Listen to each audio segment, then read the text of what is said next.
विद्यार्थी मित्रांनो, गेल्या तासाच्या वेळेला आपल्याला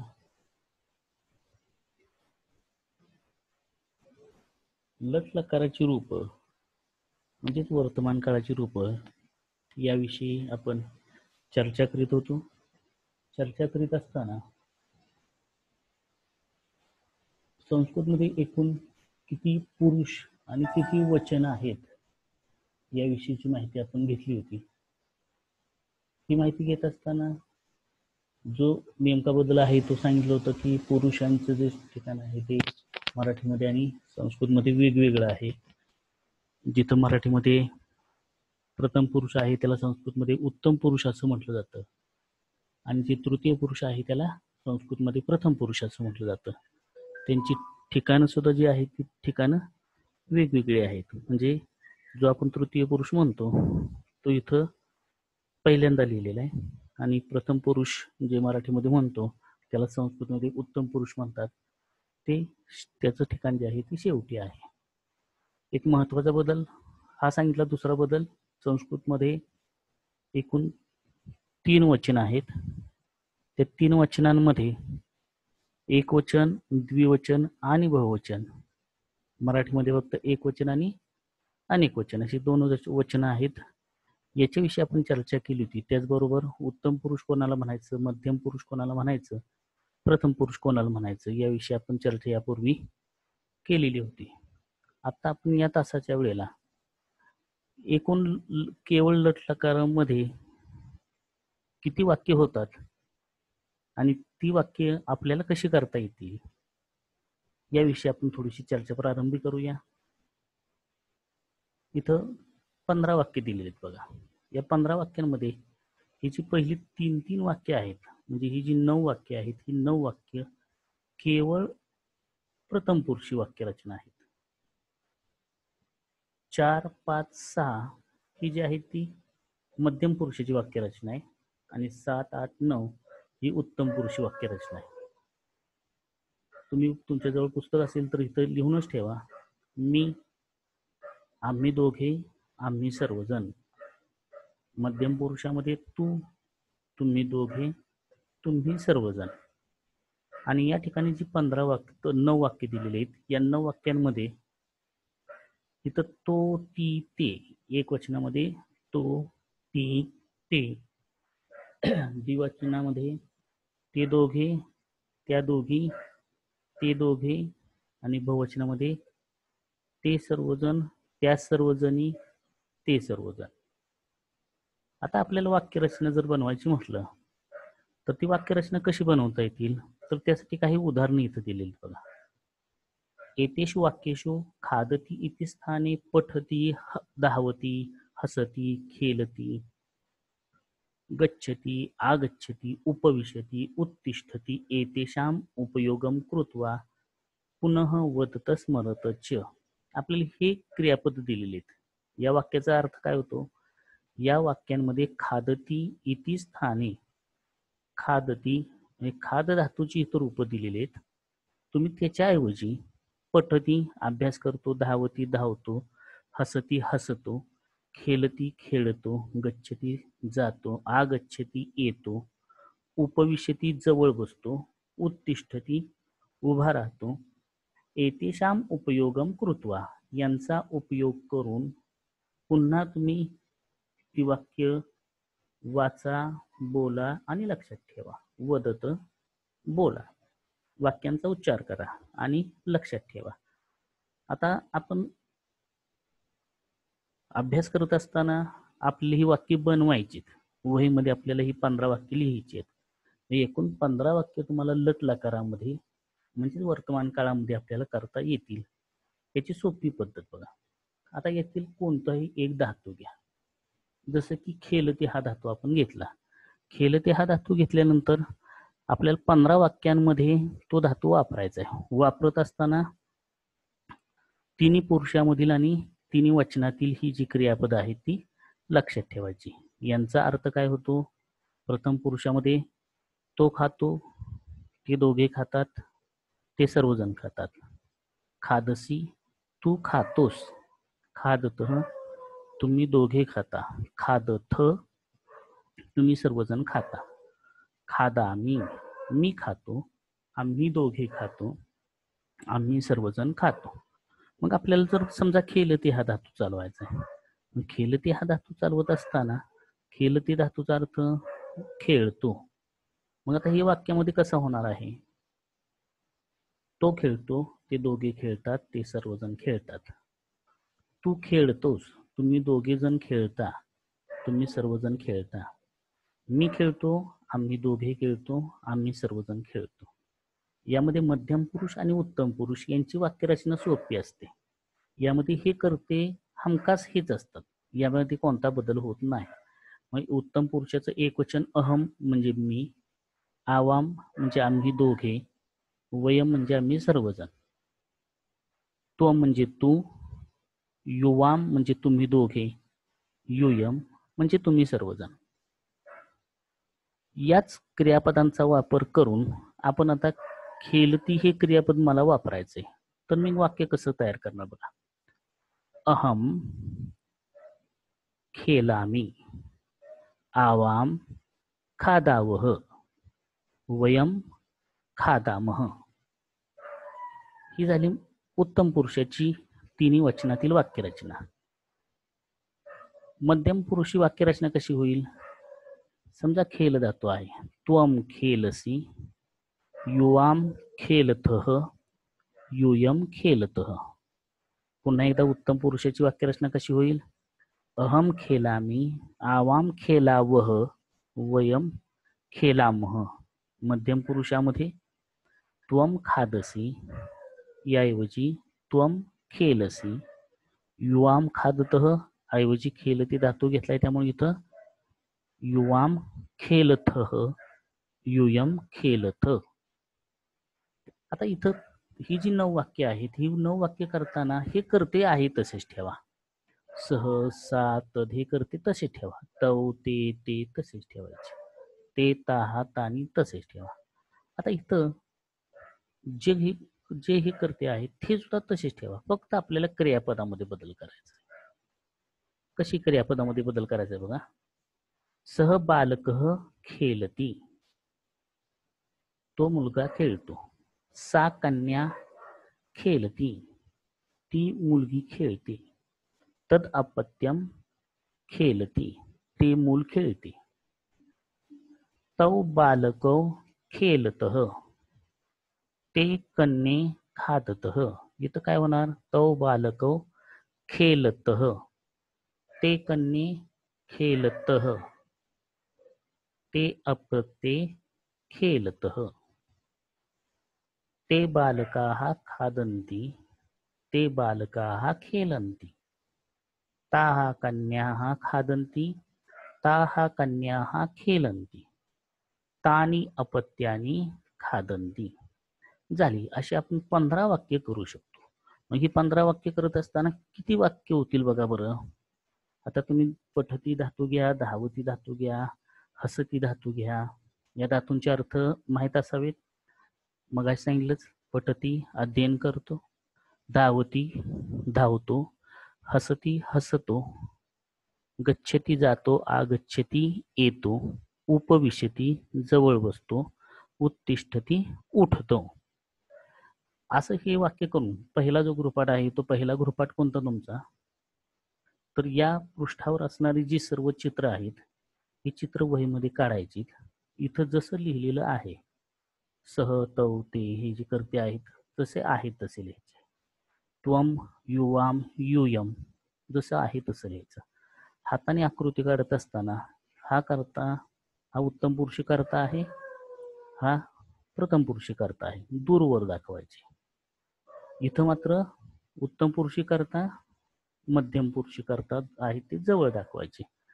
चित्र काढत असताना लक्षात ठेवायचं. त्याचबरोबर हा तक्ता तयार करायचा. यामध्ये इथं खादती धातू लिहिलाय, तुम्ही कोणताही धातू याच्यापैकी घ्या. पठती, खेलती, हसती यापैकी कोणताही धातू घ्या. पहिला गृहपाठ बहुतेक सर्वांच्या लक्षात आलं. पृष्ठ क्रमांक 16 वरील चित्र, तक्ता आणि 15 वाक्ये. आता आपण जाऊया पृष्ठ क्रमांक 17 वर. आता ही क्रियापद तयार कशी करता येणार? मग आपण ही तयार करत असताना हे धातू धातू असं जे म्हणतो, धातू म्हणजे काय, तर क्रियापदाच्या मूळ रूपाला आपण काय म्हणतो, धातू म्हणतो. मग हे जे धातू आहेत, हे धातू आपल्याला कुठं बघायला मिळतील, तर आपल्या पृष्ठ क्रमांक 72 आणि 73. गेल्या वेळी सांगितल्याप्रमाणे पृष्ठ क्रमांक 72 आणि 73 वर हे सर्व धातू दिलेले आहेत. आता हे धातू देत असताना तुम्हाला या व्हिडिओ बरोबर एक 2 PDF फाईल तुम्हाला सेंड केल्या जातील. तर ह्या PDF फाईल कुठल्या असतील, तर हे पृष्ठ असेल, हे पृष्ठ 72 आणि पृष्ठ क्रमांक 73. फक्त ही रिकामी जागा जी आहे ती तुम्हाला भरून दिली जाईल. म्हणजे इथं काय दिलं जाईल, तर त्या धातूंचा अर्थ दिला जाईल. मग तुम्ही यातला कोणताही धातू चालवू शका. ते धातू जे आहेत ते मोठ्यानं वाचायचे, क्रियापदांचा अर्थ मोठ्यानं वाचायचा. अट अटती, अर्ह अर्हती, कुज कुजती, कर्ष कर्षती, क्रीड क्रीडती इत्यादी अशा पद्धतीने. मग तो इथं जे आहे ते पहिल्या गाण्याचे परस्मैपदीचे आहेत, आत्मनेपदीचे आहेत. पुन्हा आपण पृष्ठ क्रमांक 16-17 वर जे आहे ते आपण त्याचा परत मागोवा घेणार आहोत. आता लट लकार. आता आपल्याला फक्त परस्मैपदी रूप फक्त बघायची. आता तुम्ही म्हणाल परस्मैपदी आत्मनेपदी म्हणजे नेमकं काय, तर आधी हा तक्ता बघा. धातू आत्ताच तुम्हाला सांगितलं, धातू म्हणजे काय, क्रियापदाच्या मूळ रूपाला आपण काय म्हणतो, धातू म्हणतो. धातूनाम दश विभागा. धातूंचे किती विभाग आहेत, 10. त्यालाच आपण काय म्हणतो, गणा. गणानाम कति विभागाः सन्ति, गणानाम 10 विभागाः सन्ति. गणसूचकम चिन्हम गणविकरणम. प्रत्येक गणाचं काही ना काहीतरी खूण आहे, चिन्ह आहे. या चिन्हांनाच काय म्हटलं जातं, गणविकरणम. त्या गणांची विकरण. पुन्हा एकदा बघा, क्रियापदाच्या मूळ रूपाला धातू असं म्हटलं जातं. या धातूंचे एकूण 10 गट पडलेले आहेत. या 10 गटांनाच गण असं म्हटलं जातं. आणि प्रत्येक गणाला सुचवण्यासाठी किंवा तो गण ओळखण्यासाठी त्याला विकरण दिलेले, ओळखण्याची खूण. धातूनाम प्रकार द्वयम. धातूंचे 2 प्रकार असतात, परस्मैपदीनः, आत्मनेपदीनः. परस्मैपदीनः, परस्मय, पर म्हणजे दुसऱ्यांसाठी, आत्मनेपदी, आत्मन म्हणजे स्वतःसाठी. असे 2 धातूंचे प्रत्येक गटात. पुन्हा एकदा बघा, क्रियापदांच्या मूळ रूपाला धातू असं म्हटलं जातं. धातूंचे एकूण 10 गण आहे. प्रत्येक गणाची जी खूण आहे, चिन्ह आहे, त्याला विकरण असं म्हटलं जातं. धातूंचे एकूण 2 प्रकार, परस्मैपदी आणि आत्मनेपदी. कालानुसारम पदानुसारम च प्रत्ययाः भवन्ति. आपल्याला प्रत्येक काळानुसार, आपल्याला इयत्ता 8वी मध्ये केवळ लट लकार आणि लंग लकार, लट लकार म्हणजेच वर्तमान काळ, लंग लकार म्हणजेच भूतकाळ, हे 2 काळांचा अभ्यास इयत्ता 8वी साठी आहे. म्हणजे काळानुसार आणि पदानुसार, म्हणजे धातू परस्मैपदी आणि आत्मनेपदी. परस्मैपदीचे प्रत्यय वेगळे आहेत, आत्मनेपदीचे प्रत्यय वेगळे आहेत. या पृष्ठावर आपल्याला परस्मैपदीचे प्रत्यय दिलेले आहेत. फक्त आज आपल्याला एवढाच अभ्यास करायचा आहे की लट लकारस्य तथा वर्तमान कालस्य परस्मैपदीनः प्रत्ययाः. तुम्हाला हे 9 शब्द जे आहेत ते लक्षात ठेवायचे. आता सोपे आहेत. ते पाठ करत असताना कसे पाठ करायचे बघा. तुम्हाला सांगितल्याप्रमाणे एकूण 3 पुरुषी वाक्यरचना, प्रथम पुरुषी, मध्यम पुरुषी आणि उत्तम पुरुषी. तितः अंति, सी तह थ, मी वह मह. हे प्रत्यय. पुन्हा एकदा प्रत्यय बघा. तितः अंति, ती ह्रस्व आहे. तह अंति, सी थह थ, मी वह मह. हे परस्मैपदीचे, लट लकाराचे परस्मैपदीचे, तिन्ही वचनांचे, तिन्ही पुरुषांचे हे जे 9 प्रत्यय आहेत ते प्रत्यय पाठ करणं गरजेचं आहे. म्हणत असताना ती तह अंती, सी थह थ, मी वह मह अशा पद्धतीनं पाठ करायचं. आता हे झाले प्रत्यय. मग आम्ही धातू कसा चालवायचा? तर धातू चालवण्यापूर्वी काय करावं लागतं? तर मूळ धातू क्रियापदस्य सूत्रम, क्रियापदाचं जे अंग आपण म्हणतो ते अंग कसं बनवायचं बघा. मूळ धातू कुठला आहे? तर समजा पठ धातू आहे. पठ धातू पहिल्या गणाचा आहे, त्याचं विकरण पहिल्या गणाचं विकरण मग ते धातू अंग होतं आणि मग त्याला प्रत्यय जोडतात. मग एक क्रियापदाचं रूप तयार करण्याची पद्धत आहे, हा चौकोन लक्षात ठेवायचा. मूळ धातू अधिक त्या गणाचं विकरण. विकरण इथं दिलेले 4च विकरण. प्रत्येक गणाचं आपल्याला एकूण 10 गण जरी असतील, तुम्हाला सांगितलं की धातूंचे एकूण किती गण आहेत? 10. याच्यावरून तुम्हाला टेस्ट दिली जाणार आहे, त्यामुळं हे सर्व लक्षात ठेवायचे. एकूण धातूंचे 10 गण आहेत. त्या गणांची विकरण प्रथम 10 गणांमधील इयत्ता 8वीला फक्त 4च गण आहेत. कोणकोणते? पहिला, चौथा, 6वा आणि 10वा. प्रथमः गणः, चतुर्थः गणः, षष्ठः गणः तथा दशम गणः. आता यांना ओळखण्याची खूण कोणती?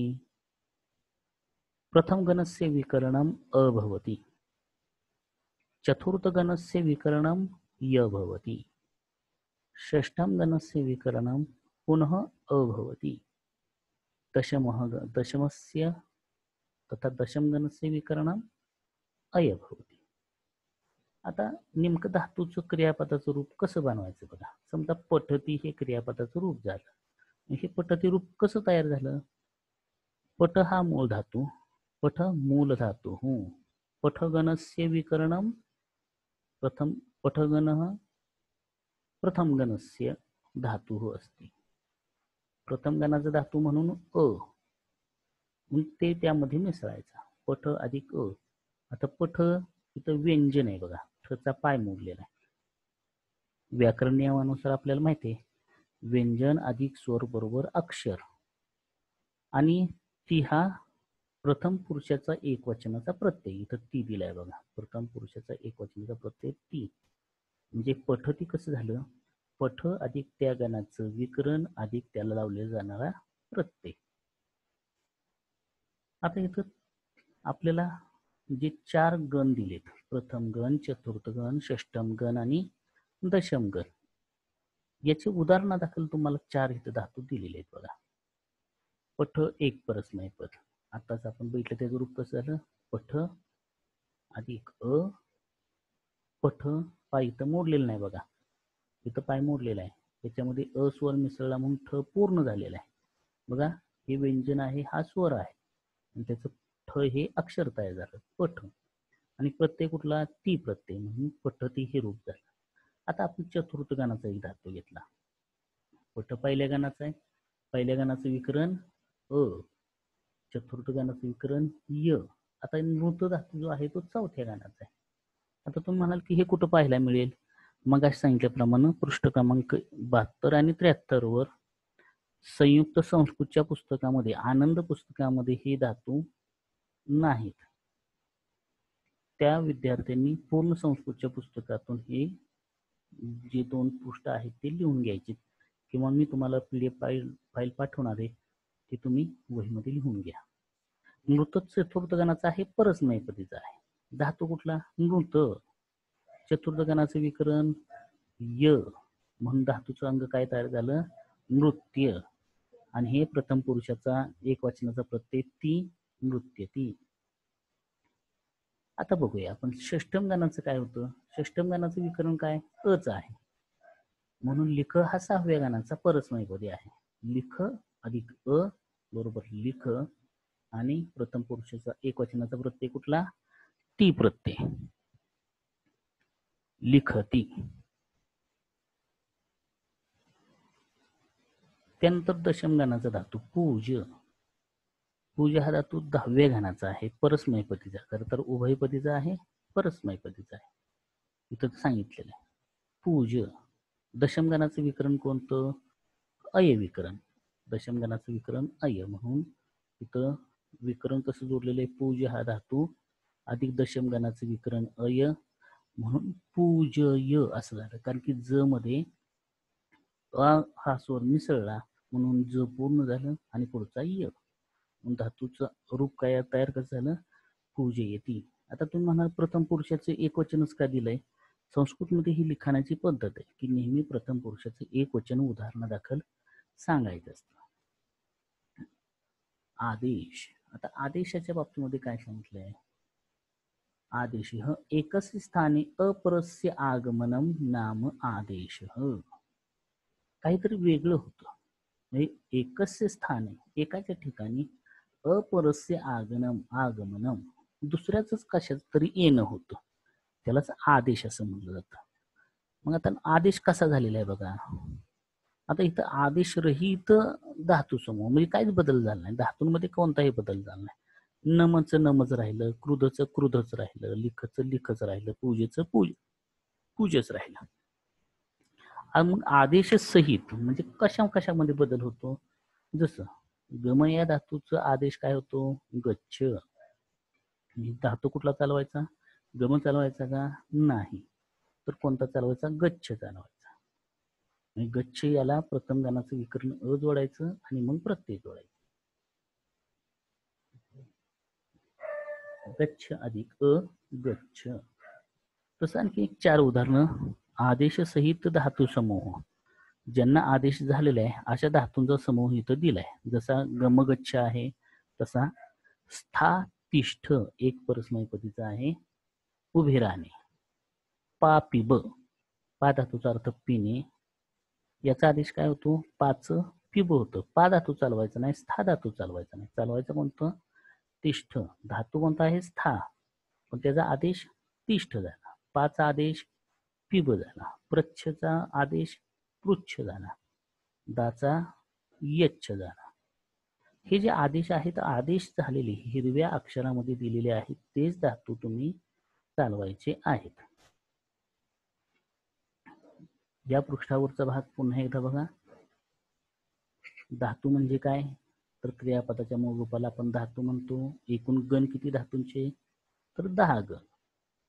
आपल्याला इयत्ता 8वी मध्ये किती आहेत? 4च. कोणकोणते? प्रथम, चतुर्थ, षष्टम आणि दशम, हे 4च आहेत. आणि लकार कोणकोणते आहेत? लट लकार आणि लंग लकार.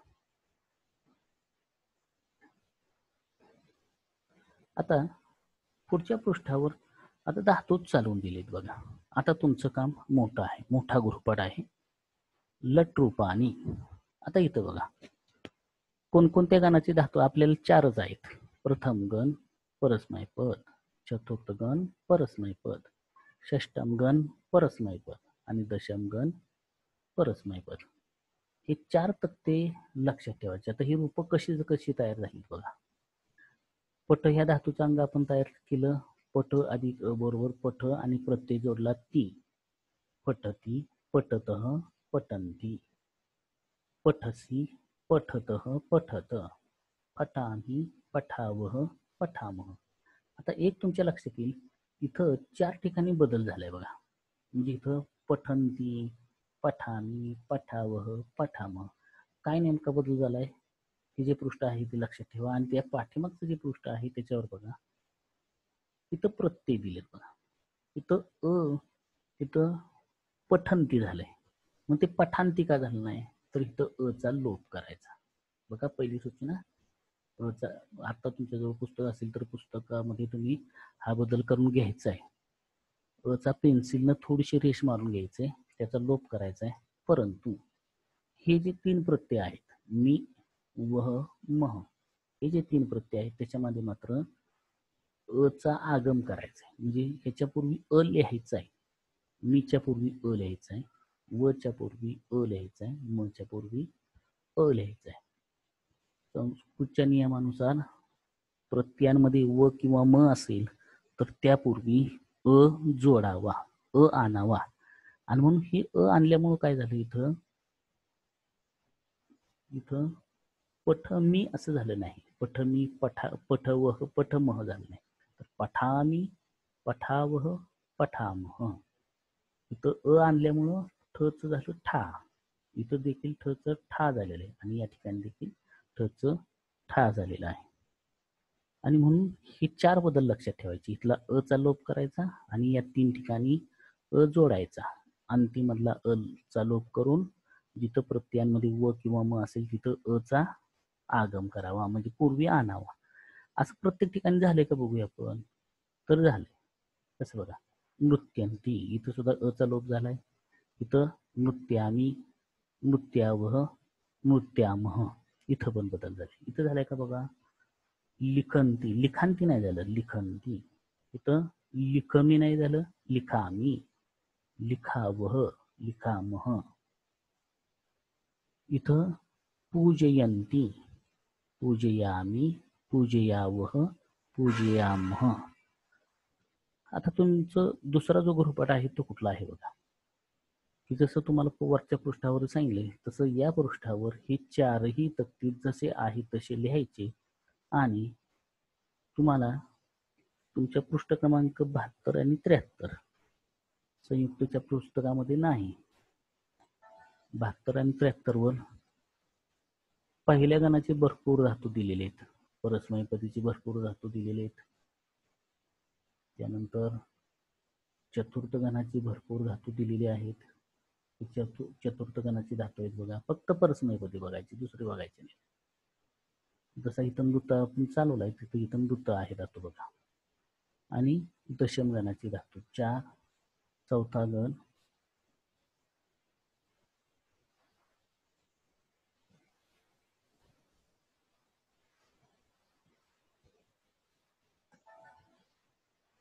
इथं 6वा गण आहे. 6वा गण इथं उभयपदीचा आहे.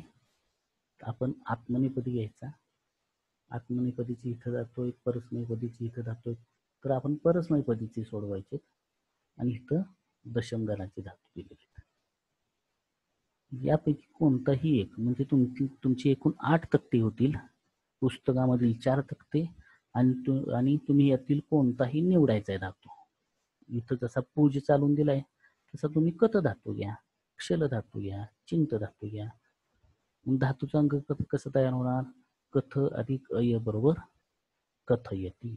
मग कथय हे जे अंग आहे हे अंग लक्षात घेऊन धातू तिन्ही वचनांमध्ये आणि तिन्ही पुरुषांमध्ये चालवायचं आहे. पुन्हा एकदा बघा, हा एवढाच भाग बघा आपण, आणि त्याचे अर्थ जे आहेत ते अर्थ तुम्ही आता लिहू शकता. म्हणजे उदाहरणार्थ इथं कोणता शब्द लिहायचा. मी, आम्ही दोघे, आम्ही सर्वजण. तू, तुम्ही दोघे, तुम्ही सर्वजण. तो, ती, ते दोघे, त्या दोघी, ते दोघे. जे मग अशी 15 वाक्य सांगितली त्यावरून मराठी अर्थ बनवायचा आहे. म्हणून एक 3 शब्द इथं लिहून ठेवायचे. मी, तू, तो, ती, ते. यावरून तुम्हाला सर्व वाक्य बनवता येतील. पुनश्च एकदा शेवटी गृहपाठ सांगतो. गृहपाठ जो आजचा आहे तो कोणता आहे, तुम्ही काय काय लिहायचंय बघा. पृष्ठ क्रमांक 17 वरील 16 वरील ही जी चित्र आहेत ही 9 ही चित्र आणि त्यावर इथं जे लिहिलेले नामनिर्देश केलेला आहे जसं आहे तसं लिहायचं. आणि लिहिल्यानंतर तुम्हाला तिथे शंका आलेली ती त्याच कागदावर लिहून माझ्याकडे पाठवायची, म्हणजे तुम्हाला कुठपर्यंत समजलेलं आहे ते समजेल. त्यानंतर ही 15 वाक्य. त्यानंतर हे प्रत्यय पाठांतर, दुसरा गृहपाठ जो आहे तो हे प्रत्यय पाठांतर लिहून पाठांतर करायचं आहे. आणि धातूची रूप कशी तयार होतात, ती तयार होत असताना कोणकोणती विकरणं वापरली जातात ही विकरणं आपण तिथं लिहून ठेवायची. विकरण लक्षात ठेवायची, सोपे राहील लक्षात ठेवण्यासाठी. प्रथम गणाचं विकरण अ, चतुर्थ गणाचं य, षष्ठम गणाचं अ, दशम गणाचं अय.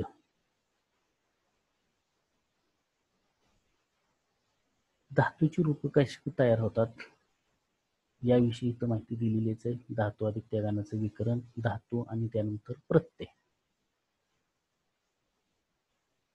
आदेशरहित धातू कोणते आणि आदेश सहित धातू कोणते ही तर दिलेली. तुम्ही पृष्ठ क्रमांक 72 आणि 73 वर जे दिलेले आहेत तिथं आपल्याला आदेश सहित आणि आदेश विरहित असणारे धातू तुम्हाला तिथं दिलेलेच आहेत. जसं की बघा, श्रु, सर, था, तिष्ठ, श्रु, श्रव हे आदेश सहित आहेत. क्षी, क्षय आदेश सहित. आदेशरहित कोणते? तर पूज पूज, अर्ह अर्ह, अट अट, चर चर, जप जप. जिथं बदल होत नाही ते आदेश रहित. जिथं बदल होतो, जीचं जय होतं आदेश झालेला आहे, तृच तर होतं इथं देखील आदेश झालेला आहे. आणि इथं तुम्ही लिहायचे आदेश सहित धातू, आदेश रहित धातू. आणि मग यातला कोणताही एक धातू घ्यायचा आणि तो धातू घेतल्यानंतर आपण तिथं रूप लिहायची.